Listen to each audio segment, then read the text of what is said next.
Okay, magandang gabi sa inyo lahat.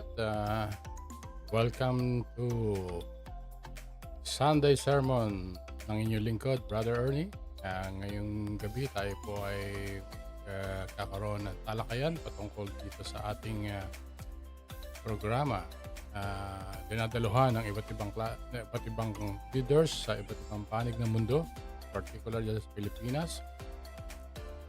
At ngayong gabi tayo po ay napapanood sa YouTube, Facebook. Like and share lang po para malawak at marating ng ating programa, no? Lalo-lalo na ang salita ng Diyos. Sa gabing ito, meron tayo panauhin, no? Ito po ay galing pa dyan sa Pilipinas. Pero ngayon ay nasa Melbourne na. Bago tayo magsimula, let's read the words of God para sa gabing ito.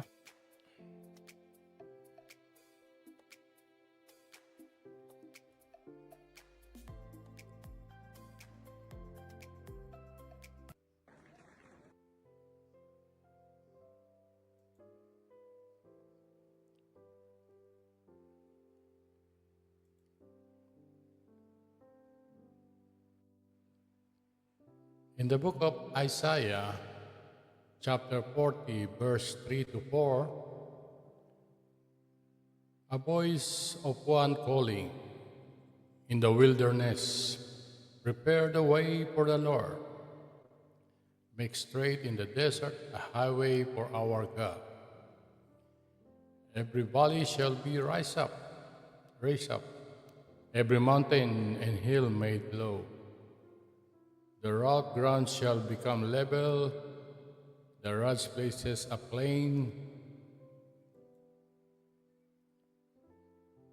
So 5 and 6, Isaiah 40, and the glory of the Lord will be revealed, and all the people will see it together.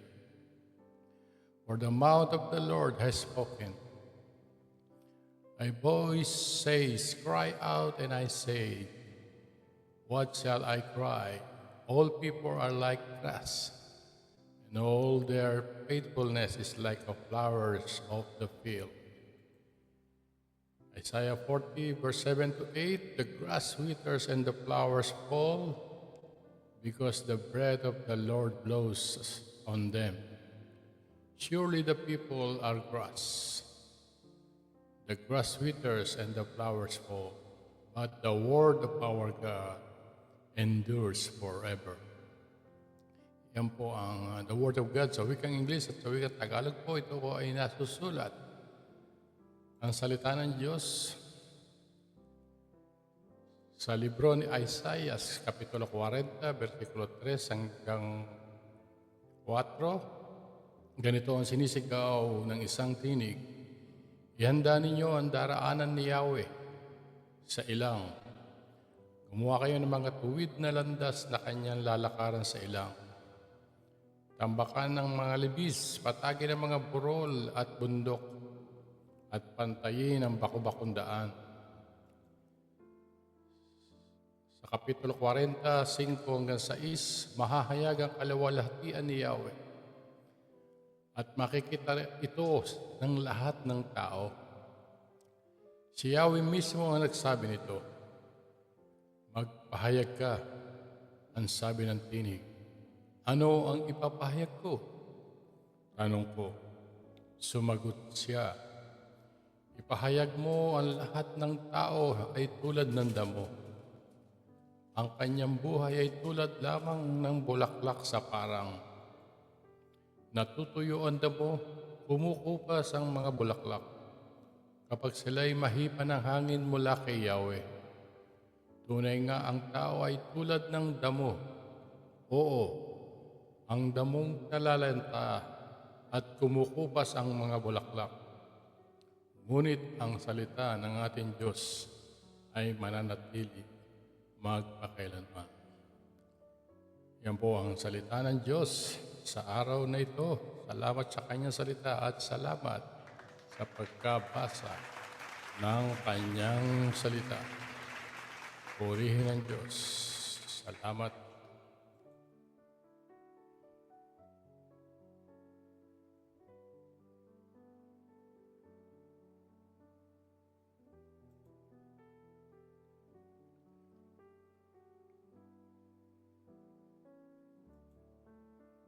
Again, Pastor Virgilio Villagracia. Thank you po. Thank you, Brother Ernie, at sa lahat po ng nakikinig, nanonood, or manunood pa. Kasi sabi nga ni Brother Ernie po, naka-record ito sa kanyang YouTube. Ano po? Maraming salamat po talaga mula sa aking puso yung opportunity na ipinagkaloob ninyo, Brother Ernie, para makapag-share ng salita ng Panginoon. No? At sabi ko nga po, kaya tayo nandito is para sa salita ng Panginoon, no? Siguro po yung ako personally, kahit na hindi ninyo makilala masyado, ang importante po is yung salita ng Panginoon ang ating mapakinggan, ano po, at ang Panginoong Hesus, yung makilala ninyo. Ito po yung prayer ko ngayong gabing ito sa Australia at hapon dito sa Pilipinas, ano po. At salamat din sa prayer kanina ni Brother Ernie, talagang kailangan natin ang Panginoon at presensya ng Panginoon, lalo na sa mga ganitong ministry, yan po. Nabanggit nga po ni Brother Ernie na yung title ng aking gustong i-share sa inyong ngayong gabing ito is Here is Your God. At yung teksto po natin ay nabasa rin kanina ni Brother Ernie sa Tagalog at Ingles. Ano po yung Isaiah chapter 40 verses 1 to 11. Tanong ko po sa inyo ng mga nakikinig or nanonood sa araw na to. Sa inyo bang pang-araw-araw na buhay nitong 2024 at malapit na po tayong matapos ng 2024. Makakasabi po po ninyo o ma-evaluate ninyo na yung buhay ninyo sa araw-araw nito nakaraang mga buwan, napanghawakan ninyo ang salita o ang pangako ng Diyos? Or dumating sa buhay ninyo na masasabi ninyo na hindi ko na pinanghawakan yung salita ng Diyos eh. Gumawa na ako ng sarili kong diskarte kasi ang parang hindi ata ako napakinggan ng Diyos o hindi ako sinasagot. Or naniwala kayo sa mga sinabi ng ibang tao. Or minsan yung iba ho, di ba? Lalo dito sa atin sa Pilipinas, yung horoscope. No? Yun ang pinanghawakan ninyo sa inyong pang-araw-araw na buhay. Kaya lang, ang tanong ko rin po is, yun ba yung magiging reliable, no, sa inyong day-to-day life? Yung inyong pananaw, inyong diskarte, o yung sinasabi ng iba, o yung horoscope? Yun ba yung magiging matatag na panghahawakan ninyo? Or dapat ba na makinig tayo sa salita ng Panginoon at maniwala tayo sa kanyang mga sinasabi sa Biblia at yun ay ating panghawakan? Alin po kaya doon? At sa hapong ito, gusto ko pong ma-share, no, na sana yung salita ng Diyos ang ating mapanghawakan sa araw-araw nating pamumuhay. Pero may tanong din po yung iba kasi, mapagtitiwalaan ko ba talaga ang Diyos sa lahat ng sitwasyon sa buhay ko? Eh hindi ba minsan po pag tayo, ba kay Brother Ernie, kaya po niya siguro kinumbida yung mga pastor, no, na nagsasalita dito, ay una, nagtitiwala siya na itong mga pastor na ito ay magsasabi ng salita ng Panginoon at hindi mga kuro-kuro o mga istorya lang. Ang point ko po na gusto kong makita natin is that nagtitiwala tayo sa Diyos dahil kilala natin siya. Di po ba? Ang isang tao, nagtitiwala tayo dahil kilala natin. Ano po? Normal, ano po? Kaya ngayon, kung hindi tayo nag-rely ng buong buhay natin sa Panginoon, at tayo pa rin yung nagkokontrol ng ating buhay sa pang-araw-araw, hindi natin inaalawan Diyos to be God sa ating buhay, meron sigurong question sa ating isip o yung ating pagtitiwala sa Panginoon ay hindi pa ganon katatag. At sa ating buhay po sa araw-araw, mapapansin ninyo bilang mga tao, araw-araw hinaharap natin itong mga question na ito. Magtitiwala ba ako sa Diyos sa ganitong sitwasyon ng buhay ko?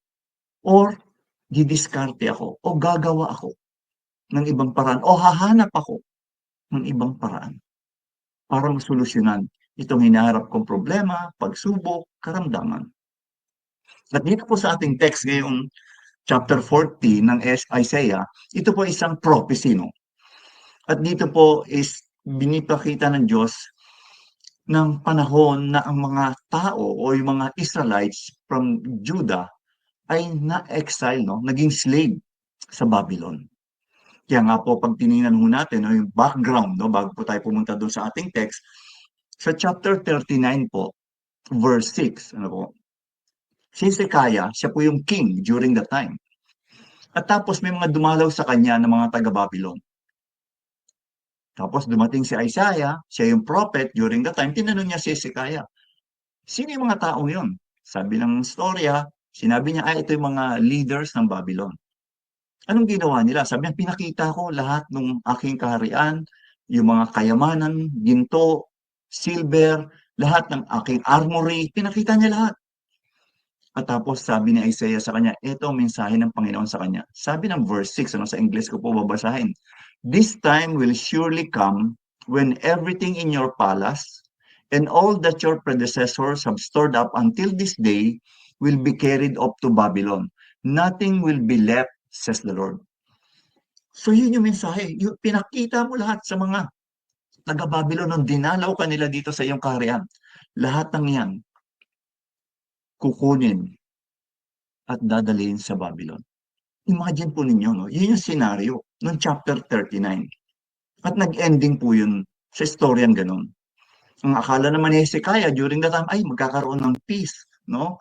Kasi ayaw niya na nung gera, no? Panahon na yan, dami yun nilang paglalaban-laban sa iba't ibang mga bansa, ng mga pagan. Sabi, hindi na, okay na pala to. No? Magiging tahimik ata ang buhay, pero hindi niya alam na ang sinasabing mensahe ng Diyos is dadating yung panahon na etong mga Israelites na to, etong mga tinawag ng Diyos na kanyang mga tao, 150 years after, ay magiging slave at may exile sa Babylon. At eto po yung senaryo. Kaya pagdating po ng chapter 40, makikita po natin na ang istorya, ang senaryo nun, ay ang mga tao, ang mga mananampalataya, ang mga taga-Juda na tinawag ng Panginoon ay slave na sa Babylon. Kaya nga po, minsan sa ating buhay, no, dumadating din, no, na parang naiisip natin, na-experience natin, parang iniwan na ata ako ng Diyos. Ay, sana ba ang Diyos sa gitna ng mga problemang ito at pagsubok ko? At sa gitna ng mga problemang pagsubok na yon, doon natin nakikita kung sino ang Diyos. Kung sino talaga siya sa ating buhay. At sa istoryang ito, it is my prayer and ang banal na spirito ang magturo sa atin. Maunawaan ang salita niya at makilala natin kung sino ang Diyos. At itong prophecy na ito, pag tinignan natin itong salita ng Diyos na ito, through Isaiah, binabanggit niya sa mga tao na mga Israelites during the time ay inihanda ng Diyos ang kanilang mga isip, puso sa magiging experience nila sa Babylon bilang slaves. And at the same time po, gusto ng Diyos na ma-encourage din sila na sa pagdating ng sitwasyon na yun, maalala nila na hindi sila iniwan o nakalimutan ng Diyos. Tanong ko po para sa atin o sa mga nanonood, nakikinig, sino ang Diyos?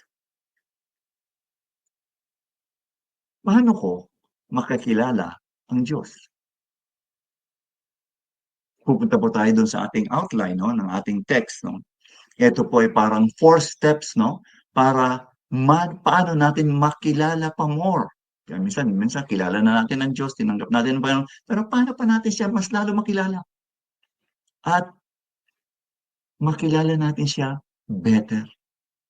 Una po na point, no, sa outline na gusto kong makita natin is receive God's pardon. Mula po ito sa verses 1 and 2. Ano po? Basahin ko lang po uli, no? Yung verses 1 and 2. ng ating text. Sabi doon, comfort my people, says your God. Speak tenderly to Jerusalem and proclaim to her that her hard service has been completed, that her sin has been paid for, that she had received from the Lord's hand double for all her sins. So ito pong chapter 39 na binasa natin, nandun sinabi na yung lahat ng mga ari-arian, kayamanan ng mga taga-Juda ay kukunin ng Israel. Ito na po ngayon yung sitwasyon nila. Nasa Babylon na sila at ngayon ay slave sila. Kaya po ito, between that point, ito po yung chapter 40, turning point po ng istorya. No?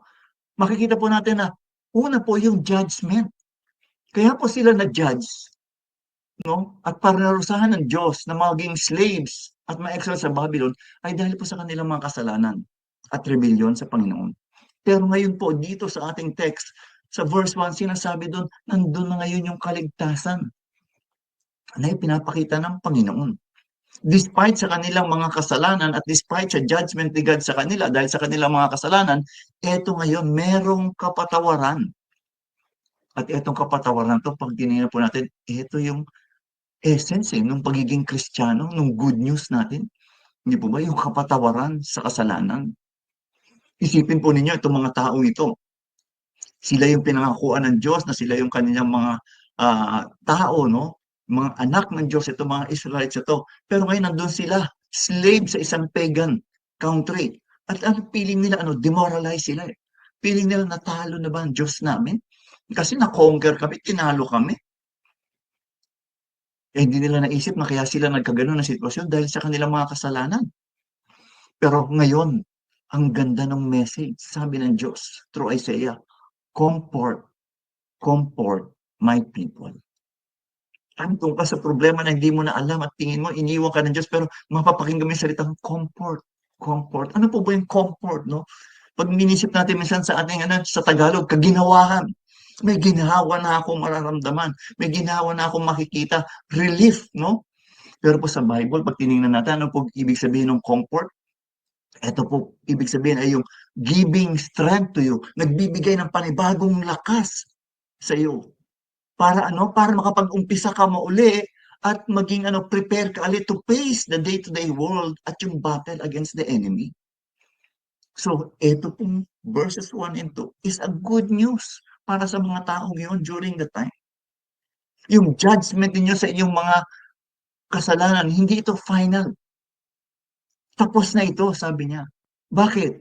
Bakit tinapos ng Diyos? Kasi meron pangako ang Diyos, may covenant ang Diyos sa kanyang mga tao.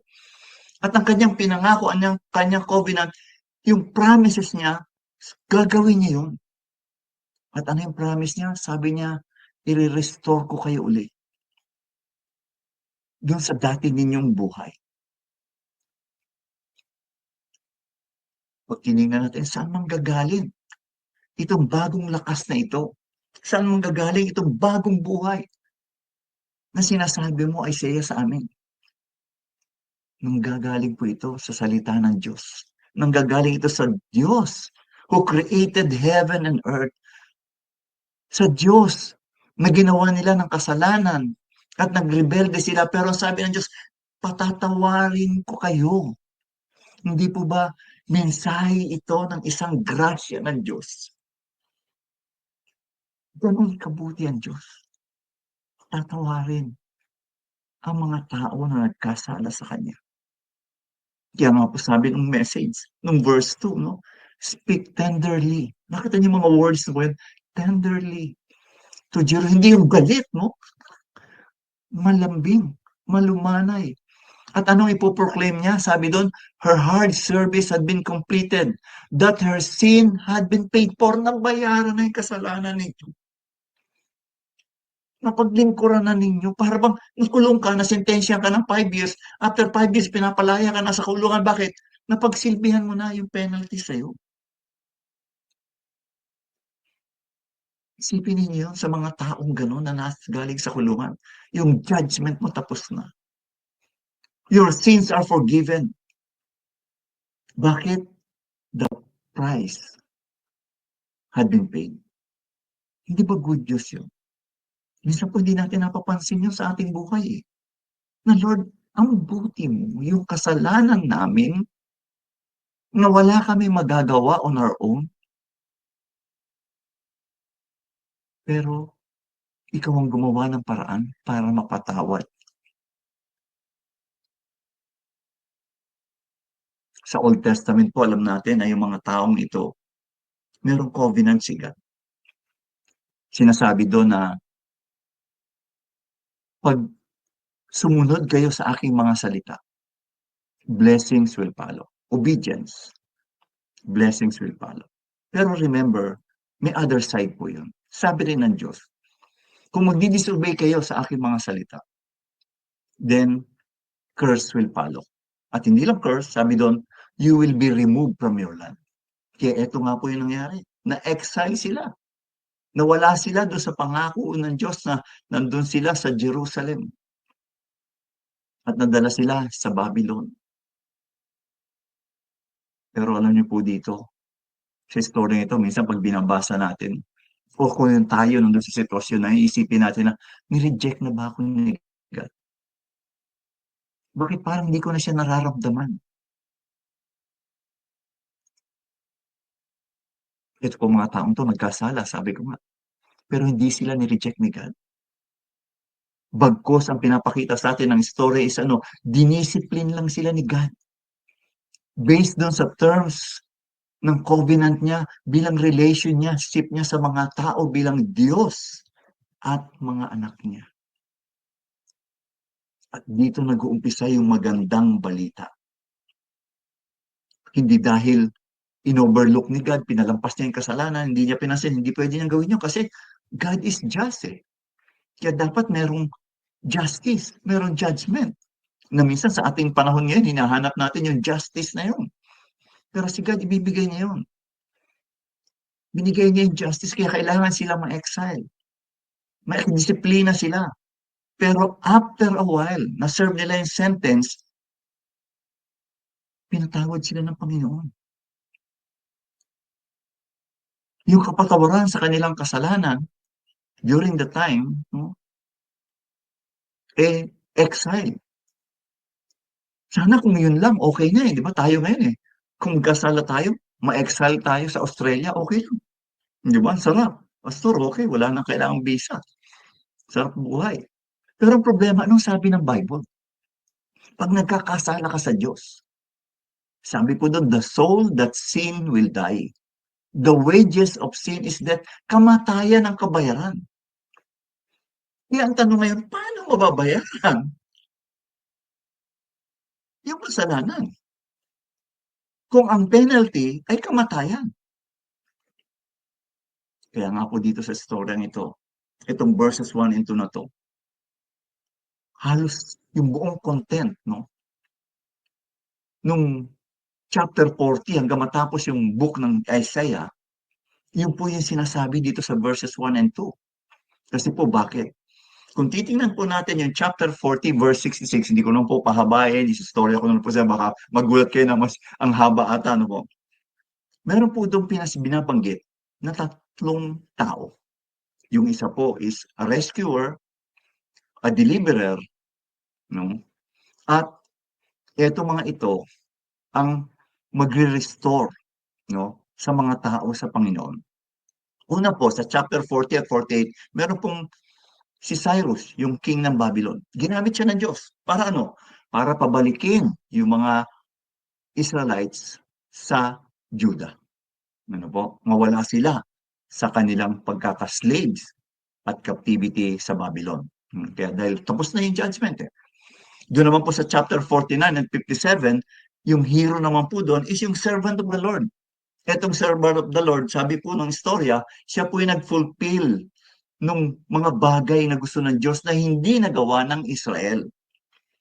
At ultimately po, siya yung nagsakripisyo ng kanyang sarili.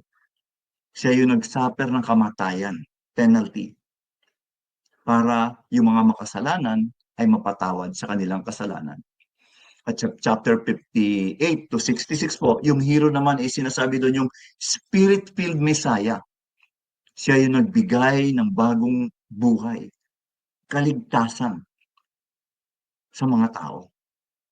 Siya yung sumunod at nagtiwala sa salita ng Diyos. Siya ay isang prophet, siya ay isang priest, at siya rin ay isang king na nagbayad ng price para sa kasalanan ng mga tao. Para itong mga taong itong may enter into an ending, walang katapusang fellowship sa Panginoon. At sa ating panahon ngayon bilang New Testament na mga mananampalataya, alam natin kung sino yun. Ang tinutukoy noon ay walang iba kundi si Jesus Christ. Nagkatawang tao, namuhay bilang isang ordinaryong tao, nagturo, inalipusta, pinako sa krus. Parang sa panahon na yun, natin ngayon, ito yung death penalty, pero wala siyang kasalanan. Ano ang kanyang naging kapalit ng kanyang kamatayan? Yung kasalanan natin para mapatawad tayo. Para magkaroon tayo ng peace with God again at ma-restore yung ating relationship. At alam natin, di ba, na ang kapatawaran ng ating kasalanan may price na dapat bayaran. At lahat ng kabayaran sa ating kasalanan, ang anak ng Diyos na si Jesus ang nagbayad, hindi tayo. Wala tayong ginawa para mabayaran ang kasalanan natin. Yun ay ginawa lahat ng Diyos sa pamamagitan ng kanyang anak na si Kristo. Kaya nga po, para makilala natin kung sino ang Diyos, unang-una, tanggapin natin yung kapatawaran sa ating kasalanan. Isang example lang po sa istorya ng Gospel ni Mark, at alam ko siguro familiar kayo dito sa chapter 2. Merong paralyzed na isang tao. Yung mga kaibigan niya, gusto siyang dalhin kay Jesus sa isang bahay. Kasi alam nila na si Jesus ay nagpapagaling. Pero hindi nila, sa dami ng tao nila, so dinaan siya sa bubong. At ano pong sabi ni Jesus nung nakita? Yung may sakit na to at yung mga kaibigan niya. Dapat sinabi niya, pick up your mat, sige, and walk. Ano unang sinabi niya? Your sins are forgiven. Kapatawaran muna sa kasalanan at pagkatapos na-experience niya yung pardon and then nakita nila yung power ni Jesus na gumaling sa karamdaman itong taong itong may sakit. Yun po, no? Kaya magugulat tayo minsan, akala natin yung healing is yun lang yung hindi. Ginagamit lang ng Diyos yung ministry na yon ng healing para ipakita na siya ay Diyos na sinabi ng Old Testament. At the same time, siya ay kaya niyang patawarin ang kasalanan ng mga tao. At ngayon, masasabi natin, to know God, kailangan natin maging humble enough na tanggapin ang Panginoong Jesus bilang Diyos at tagapagligtas. Mag-confess tayo ng ating mga kasalanan, knowing na tayo ay helpless. Wala tayong magagawa para mapatawad tayo. Hindi natin kayang bayaran ang penalty of death sa kasalanan. At tayo mga tao na in desperate need of God and His power. Pangalawa pong point, no? Makita natin sa ating text, from verses 3 to 5, we need to rest on God's promises. Rest on God. Kailangan natin yung kapahingahan. Magtiwala sa pangako ng Diyos. Sabi po ng verse 3 to 5, a voice of one calling in the wilderness, prepare the way for the Lord. Make straight in the desert a highway for our God. Even valleys shall be raised up, every mountain and hill will be made low. The rough ground shall become level, the rugged places plain, and the glory of the Lord will be revealed, and all people will see it together, for the mouth of the Lord has spoken. Una po, sabi natin sa verse 1, sabi ni God, comfort my people. No? Ang maganda po dito, yung comfort na sinasabi ng Diyos, hindi ito from a distance, LDR. No? Hindi ito LDR. Kasi makikita natin sa binasa natin verses 3 to 5, na ang sabi ng Diyos, siya mismo, pupunta siya. Dadating siya. Nagpadala siya ng messenger para i-announce sa mga tao, eto yung plano ng Diyos. Dadating siya. Ang ganda po, no? Si God, pag magbibigay siya ng blessings, no? Hindi niya pinapadala sa LBC or pinag-grab niya. Siya mismo ang magdadala ng blessing sa atin. Grabe, ano po? Ganon kabuti ang Diyos. At itong verses 3 to 5, pag tinignan natin, ito yung picture ni God na pinapakita niya na babalik na ako sa Jerusalem. Yung presensya ko, kayong mga tao, ibabalik ko na kayo doon from exile. Babalik ko na yung presensya ko sa templo. Eto na, babalik ako sa place where I belong. Eto yun. Maalala po ninyo sa istorya, siguro isang example is yung sa Exodus. Di po ba? Nasa desierto yung mga Israelites. Anong ginawa ng Panginoon? Nandun yung presensya niya. Nandun yung clouds, nandun yung fire, habang sila ay naglalakad. At doon sa Mount Sinai, nireveal niya yung karakter niya sa kanya mga batas na ibinigay kay Moses. No? At mapasin pa rin po natin dito sa text na ito, sa istoryang ito, yung nandun yung siguradong darating. At hindi lang sigurado, nandun yung mabilis na pagdating. Kasi sabi doon, mapapansin niyo po, no? During the time, maalala niyo po, wala pong LRT noon. Walang aeroplano, walang highway, walang kotse, walang motorsiklo. No po? At rough road sa mga kalsada, no? Kasi desierto ang dinadaanan eh. Paano ngayon mapapabilis yung journey? Sabi doon. Sabi nga po ng verse 4, babasahin ko lang ulit. Every valley shall be raised up, every mountain and hill made low. Isipin mo ninyo yun. The rough ground shall become level, the rugged places a plain. Ito mga imposibleng lugar, bundok, papatag. Eh, wala pa naman mga traktora, no? Para trabahuhin mo yung ipatag ang bundok. Ilang on siguro bago lang gawin yan, no? Yung mga kalsada, di ba ba? Rugged, magiging plain siya. Yung mga malubak-lubak, matataas na mga bato doon, matatanggal. Pero isipin natin, anong pinapakita dito na picture? Sa Diyos, walang problema yan eh. No? Kaya niyang gumawa ng highway na mapabilis sa gitna ng wilderness. Bakit? Diyos yan. Ang importante dito, makita na sinasabi ng Diyos na prepare the way.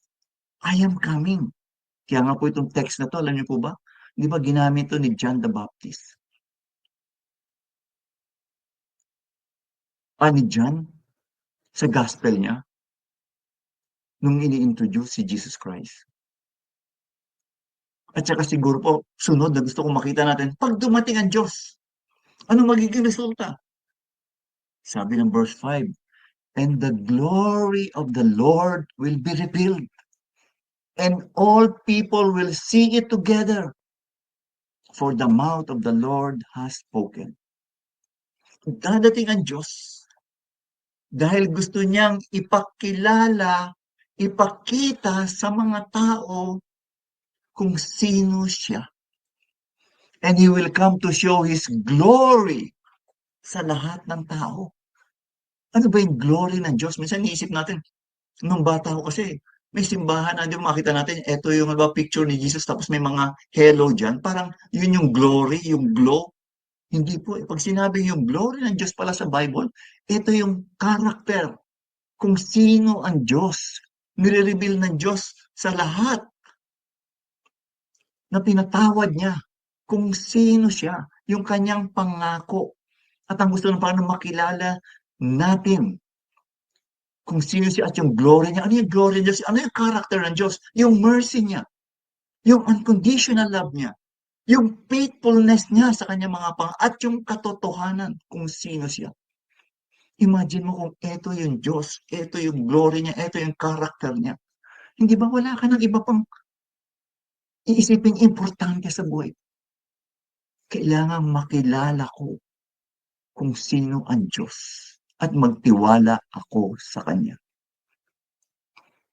Ang maganda po sa atin ngayon, meron tayong New Testament. Ito po kasing text natin, Old Testament. Pero ngayon alam natin na itong fulfillment po ng prophecy na ito during the time sa mga Jewish people, pagbabalik nila sa kanilang lupa, sa Judah, partial lang yon. Kasi ang fulfillment po talaga nitong prophecy ito, makikita centuries after. No? At yun ay nasa gospel ni John. nung sinabi po doon na he had seen the glory of God. Nung eto na si Jesus, nagkatawang taong anak ng Diyos. The glory of the only begotten Son of the Father, full of grace and truth. Para po makalaman natin, maunawa natin kung ano yung grace and truth of God sa buhay natin, then maniniwala tayo kung sino si Jesus at ang kanyang mga salita. Paano ko po malalaman? Siguro tanong niyo, paano malalaman? Na totoo yun. Anong sabi po nung verse natin? For the mouth of the Lord has spoken. Pag sinabi ng Diyos, mangyayari. Di ba? Meron tayong kasabihan sa Tagalog, no? Tayong mga Pilipino, ang utos ng hari, hindi mababalik. Dito po, ang salita ng Diyos, hindi mababalik. Mangyayari ito. It may take some time, maybe years, centuries, pero mangyayari ito.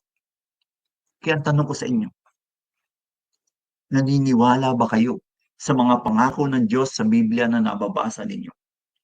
Or mas maniniwala kayo sa opinyon ng ibang tao, sa horoscope, sa inyong mga sariling diskarte?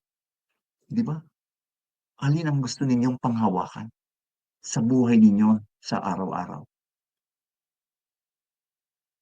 Dahil ang Diyos, pinapakita niya sa istorya ito sa Bible, lahat ng sinasabi niya earlier, pinapangako niya, dadating ang panahon, ginagawa niya at tinutupad niya. Wala pa siyang pangako na hindi niya tinupad.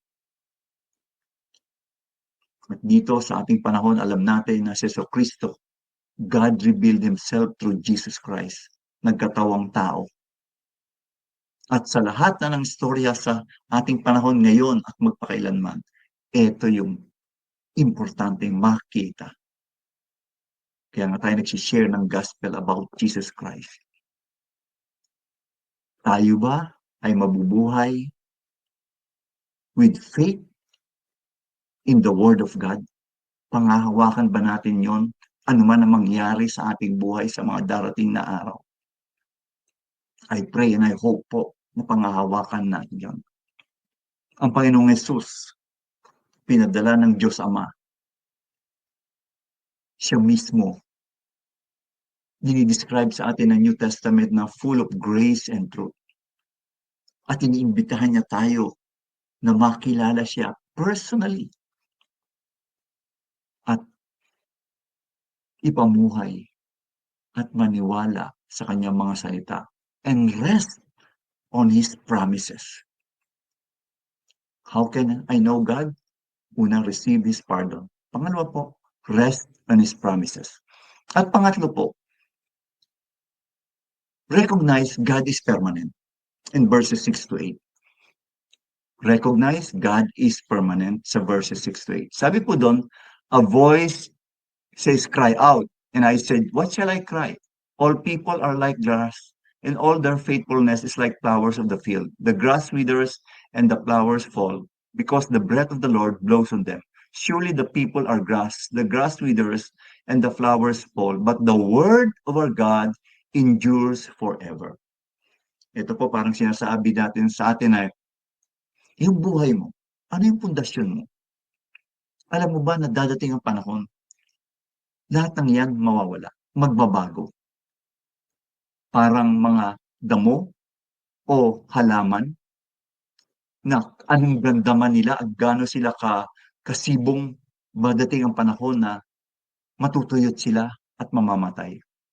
At ang only permanent sa buhay at sa mundong ito ay ano? Yung salita ng Diyos. At yung salita ng Diyos na yon speaks about His character. Kaya nga po dito sa verse 8, no? Makita natin doon yung importante yung Word of God. Paano nire-reveal ng Diyos kung sino siya? Sa kanyang salita. Kaya nga po pag binabasa natin yung Bible, dapat makita natin, oh, ito pala ang Diyos. Ganito pala yung character ng Diyos. Ito pala yung ginagawa ng Diyos. Hindi po ba sabi ko nga kanina, kung pagkakatiwalaan mo isang tao, kailangan na-meet mo na siya, nakita mo yung mga sinabi niya, pinangako niya, na totoo. Minsan sa mga politician dito sa ating bansa, di ba ba sabi natin, nangangako pag nakakampanya. Pagkatapos pag nanalo na, nakalimutan na lahat ng pangako. Sa Diyos po hindi. Lahat ng sinasabi niya. Ito yung sinasabi sa atin ng Bible, ng text natin ngayong hapong ito. Gagawin niya yun. At yung words niya, yung kanyang mga salita, mga pangako, will stand forever. Kasi yun yung character niya eh. Character niya is eternal eh. Permanent. Hindi magbabago. Yung message niya noon, ngayon, ay hanggang magpakailanman.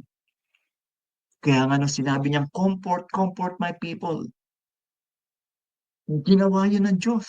Hindi lang niya sinabi na yung isang tao gawin mo, i-comfort mo yung mga hindi. Ang Diyos mismo ang gumawa ng comfort na yun para sa kanyang mga tao. Kasi sabi po ng verse 5, for the mouth of the Lord has spoken. At dito po sa ating text, sa verse 6, sabi doon, cry. Sabi doon, a voice would like to cry. Ano yung ika-cry niya? Ano yung isisigaw niya? Ang sisigaw niya po is, for the word of God endures forever. Imagine nyo, sino yung nangako sa inyo na mapanghahawakan ninyo forever? Politiko, hindi po eh. Magulang, hindi po. Kasi pag kami kinuha, mga magulang, kinuha na kami ng Panginoon, o yung aming resources, di na namin kayang ibigay. Yung tulong na pinangako namin sa inyo, wala na eh. Pero ang Diyos, who is eternal, who is in control, powerful, all-knowing, mapanghahawakan mo yung kanyang mga pangako. Kaya magtitiwala ka sa kanya, hindi tulad ng mga ating effort ng tao. Minsan sasablay yun, after a while, magbabago na ang technology. Hindi na magiging permanent yung mga pangako natin. At dito sinasabi niya, yung tao kinukumpara niya sa isang damo, no? Na matutuyot. Pero ang salita ng Diyos, it will stand forever. Sabi ng verse 7 nga po, the grass withers and the flowers fall because the breath of the Lord blows on them. Yung mga tao, dadating ang panahon, mawawala, mamamatay. Or yung resources nila, sabi ka, yung mga pinangako sa inyo, mawawala silang resources kaya hindi nila kayang gawin. Pero ang salita ng Diyos, permanent siya. Siya lang ang permanent sa mundong ito. Ang salita ng Diyos. Dahil yung salita ng Diyos na yun, makita natin sa Bible, yun yung nag-create ng earth. Sabi di ba? And God said, and God said, yung salita lang, lahat yun nangyari. At yung salitang yun, ay sabi sa atin ng gospel dyan, the word became flesh. At yun na yung Panginoong Yesus. At yung salitang iyon ngayon is settled in heaven. Yung salita na yun ng Diyos na gumawa, siya yung nag-act, siya yung nag-rescue, siya yung nag-judge, at ruling, lahat ng iyon ay salita ng Diyos. Kaya nga napaka-importante po sa lahat sa atin, nanonood, nakikinig, to listen and obey to what God is saying. Gusto mo makilala mo ang Diyos? I-recognize mo na permanent ang Diyos. At ito yung mensahe sa mundo natin ngayon na insecure at maraming tanong at maraming hindi permanente sa mundong ito. But the Word of God, His throne, His dominion, at tayong mga tao, ni-restore niya sa ating relationship sa Kanya ay permanent. Kaya nga po siguro, I encourage all of you to study the scriptures, to listen to the Word of God, meditate on it. Bakit? Kung hindi niyo po gagawin, yung faith niyo sa Panginoon, hindi lalago at hindi magiging matatag. Faith comes by hearing and hearing the Word of God. At importante rin po na makita natin na hindi lang doon sa hearing, pag-aaral, but kailangan din po na ito ay gawin natin, ipamuhay natin ang salita ng Diyos. At through that, makikita natin na, ng salita ng Diyos ay totoo. Ipinamumuhay ko siya. Pinangahawakan ko siya. sa ating mga discipleship group, Bible study, ano po. Minsan 1 hour yung i-spend natin. Pero alam niyo po, yung 1 hour na yun, you are investing something for eternity. Minsan nakikinig tayo ng mga marketing sales talk, di po ba? Paano kumita, gumagastos pa rin minsan ng mga registration fee. Eh, pangsandalian lang sa mundong ito. Pero yung for eternity, ano po, 1 hour, sabi yung kanina sa akin ni Brother Ernie, nung parang nasa offline yung nagkukwento, di ba? Ilang oras na itong program na to. Sorry po, napahaba ata ako, Brother Ernie. Tapusin ko na po. Pero you're investing for eternity. Kaya kailangan nating maging matatag sa ating pananampalataya, receive God's pardon, rest on God's promise, recognize God's permanence, and lastly po, eto na. Dito po sa Pilipinas, pag sinabing lastly, yung mga tao nagigising na eh. Dating nakatulog, Naku, salamat, tapos na si Pastor. Sabi doon, rejoice in God's protection in verses 9 to 11.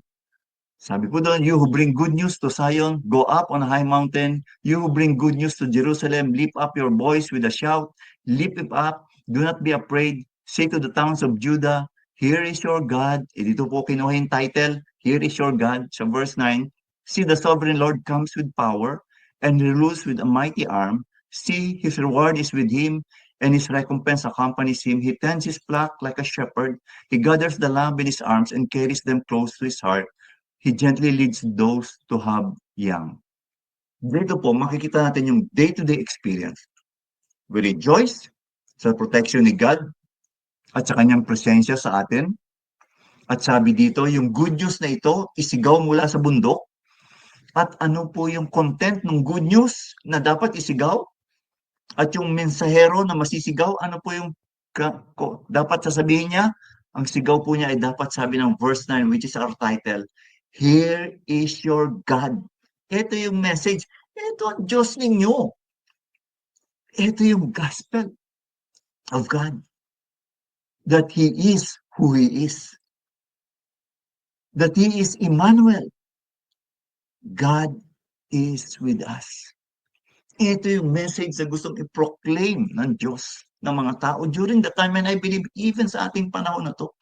Sa mundong ito na walang seguridad, sa mundong ito na napakagulo, nalilito ang mga tao, ano ba ang buhay? Sa mundong ito na marami mga tao ang natatakot.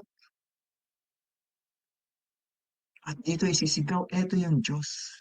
Ito yung karakter ng Diyos. At lahat ng karakter ng Diyos ay ipinakita sa Panginoong Hesukristo, our Lord, our Savior. So anong klaseng Diyos siya? Siya yung Diyos who comes personally. Yung presence niya, personally, kaya nga po, di ba pa sinasabi na, pag tinanggap mo pa ng Jesus, you have a personal relationship. Parang mag-asawa. Yun po yun, no? At yung personal presence niya, yun yung magpo-protect sa atin at mag-enable sa atin sa gitna ng mga pagsubok, gawa ng kaaway, to hold on and stand firm. At sabi ng verses 10 to 11, sabi ng, the sovereign Lord comes with power. He rules with a mighty arm. Dito po pinapakita yung parang yung protection ng Diyos is may experience mo bilang isa siyang hari, yung king, no? Rules with a mighty arm. Arms with power. Ano po? At sa verse 11 naman po, makita natin yung protection ng Diyos would come from bilang siyang shepherd. Yung Psalm 23, very popular sa atin. The shepherd. Yung caring niya, ano po? Kaya ito po makita natin sa dalawang verse na ito, yung kingship ng Diyos. He comes with mighty power as a king. And He is also coming as a shepherd. At sa kanyang pagdating, sabi ng verse 10, the reward, dala-dala niya. He brings the fruit of His conquest to share sa kanyang mga tao na kanyang pinatawad sa kanilang mga kasalanan. Dumating siya para i-rescue, i-restore yung relationship ng mga tao sa Diyos. Yung lahat ng bagay na hindi natin kayang gawin para tayo mapalapit sa Panginoon, ginawa ni Jesus yun. He has the authority and the resources para lahat ng requirement na yun ng God, the Father, mapulpil niya. Kaya nga po, I encourage all of you, to believe in God's promises and obey His commands. Ito nga po yung reason, kaya nga po si Isaiah during the time, pinadala ng Diyos, no? Para sabihin sa mga tao, ito yung mangyayari. Para pag dumating yung panahon na nangyari ito, ma-realize ng mga tao na, oo nga, no? Ang Diyos na nagsabi ito, at nangyari ngayon, it is God's hand. It is by God's power. Totoo yung salita niya. Totoo yung pangako niya. He keep His promises. Faithful siya doon sa mga sinabi niya. Kaya meron mga prophets. Meron mga prophecy para ipakita sa atin na ito ang Diyos. At ngayon with that na nakita natin na kung sino ang Diyos at kung yung mga pangako niya ay totoo, nandun yung confidence natin. At yung salitang yun ay permanent. Lahat ng sinabi niya, kaya ngayon, ifupulfill niya lahat ng yun. Kaya ngayon tayo, makita natin na magtiwala tayo sa Diyos. Yung mga idols po during that time, nung panahon na yan, kahit ngayon, may mga idols, pero hindi sila makapagsalita. Sabi ng Bible, may mata sila pero hindi sila makakita. May tenga sila pero hindi sila nakakadinig ng mga prayers nyo. May mga paa sila at kamay pero hindi gumagalaw lahat ng yun. But Isaiah is telling us, si God comes to reign. He is in control sa buong mundong ito. Siya yung tunay na hari. At nothing outside His authority. Lahat ng itong nangyayari. Control niya. Anong klase siyang ruler? He is a king who is also a shepherd. Nandun sa kanya yung desire niya at responsibility niya to take care of the people. To shepherd His flock. Nakita niyo una, mighty, king, warrior. Pero pagdating naman sa sunod na description, shepherd. Caring sa kanyang mga flock. Pinoprotektahan niya yung kanyang mga flock.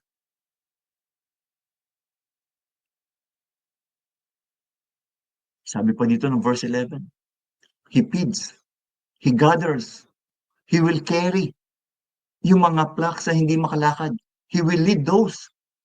Yung mga mahinang mag-grow, mag-progress. At committed siya na gawin yun. Today, kapatid, God knows your need. Hindi ko alam, hindi alam ni Brother Ernie kung ano yun. But God knows your need. Alam ng Diyos kung ano yung sitwasyon mo sa buhay ngayon. Ano yung iniisip mo? Kapatid, I would like to share to you. You can trust God. Gaano man katindi ang problema na meron ka ngayon. Gaano man katindi ang pangangailangan mo. Gaano man katindi ang iyong karamdaman. You can trust God. In closing po, sa linggong ito na darating, tanong ko lang po sa inyo, would you hold on sa sarili niyong diskarte sa buhay o sa mga pananaw ninyo na tingin naman ninyo maganda? Or pangahawakan ninyo ang salita ng Panginoon? Kahit na dumating minsan yung mga problema, tulad ng storya, yung experience sila na exile sila. Pero doon sa exile na yun, nakita nila yung sino ang Diyos. Minsan sa mga gitna ng problema at pagsubok natin, doon natin nakikita, totoo nga ang Diyos, Pastor. Hindi niya kami ginutong. Totoo nga ang Diyos. Sinagot niya yung panalangin ko. Siya yung Diyos na nagbigay sa atin ng divine pardon. Pinakita niya yung grace niya sa pagpapatawad sa ating mga kasalanan. Pray, tanggapin natin. Pinakita rin niya yung divine promise niya, yung word niya. Nandun yung seguridad at yung permanence na talagang tutuparin niya yan. Nandun din yung protection, divine protection and presence niya sa buhay ng kanyang mga anak. He control and care kahit ng isang tao, sabi natin, are weak. At ito yung Diyos na pinipresent sa atin ni Isaiah. And my prayer is makilala nyo ang not only by head knowledge, but sa ating puso at sa ating buhay. Tayo po'y manalangin. Panginoon, salamat po muli sa opportunity na mapag-aralan namin ang iyong salita ngayong hapong ito. Kung meron man po, Panginoon, na nanonood, nakikinig sa panahong ito, na hindi pa niya nakilala ang Diyos bilang tagapagligtas, prayer namin, Panginoon, is yung banal mong Espiritu would touch his heart or her heart, Panginoon, nga makilala ka niya, i-reveal mo yung sarili mo sa kanya, tanggapin ka niya, tumingi siya ng kapatawaran sa kanyang mga kasalanan. At for the rest of his life, Lord, isip ka pa niya sa buhay niya. At Lord, para naman doon sa mga tao na kapatiran namin na nanampalataya. Pero sa panahong ito, nanghihina sila. O minsan nagdududa sila kung sino ka bilang Diyos nila. Lord, ang prayer namin itong mga salita mong ito ay mapanghawakan nila. That your Spirit, Lord, would restore them. Give them the joy of their salvation. Restore the faith in you, Lord. At sa araw-araw, Panginoon, ma-experience nila, Lord, yung katotohanan kung sino ka sa buhay nila bilang isang Diyos, Hari, tagapagligtas, provider, healer, Panginoon. And may they comfort, Lord God, from all their problems, struggles, trials sa buhay nila sa panahon nito. Thank you, Lord. Muli kay Brother Ernie, and I pray, Lord, na itong programang ito ay patuloy mong pagpalain to reach out to more souls at marami pa rin mga pastors or mga mag-speak dito, Lord God, to share your word mightily, Father. Muli again, papuri at pasasalamat sa iyo lamang, Panginoon. Ito ang aming panalangin sa pangalan ni Jesus. Amen and amen.